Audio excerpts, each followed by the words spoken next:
fresh revelations have been made in the Ghaziabad triple teen suicide case, where the police is right now examining the background of Chetan, who is the father of the three girls who died after jumping from the ninth floor of the building.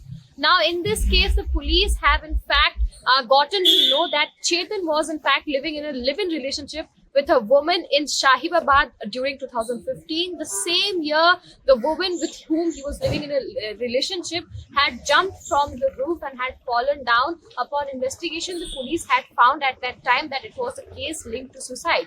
Now, Chetan is married to three wives. All three of them are sisters, Sujata, Hina and Tina. He has children with all the three wives. In this case, we are seeing the daughters had written a 7-page long suicide letter, and they had mentioned the name of their father because they were particularly close with their father. In this whole case, we have seen how they had said that they had deep obsession with the Korean games that they used to play in their mobile phones. The same phone that was sold by the father, one phone was sold 6 months ago, while the other phone was sold around 15 to 17 days ago. Now, in this whole case, the daughters were saying that they wanted to adopt the Korean culture, and the father had said that he wanted the daughters to grow with Indian roots and to consider Indian roots in this whole case. Now, the father had said that he had tried to stop the daughters from playing the game. He was believing that they were in the final stage and they will finally stop playing, but this was not putting any kind of hurdle in the teenagers playing the K-drama games.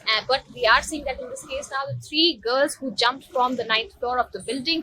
In this whole case, the police is right now examining the background of the father and if any of the relationships that he had in the past with all the women and the three mothers that the children had. They are trying to in fact figure out whether it was creating any kind of mental trauma for the children and what more possible reasons could be there for the three girls jumping from the rooftop.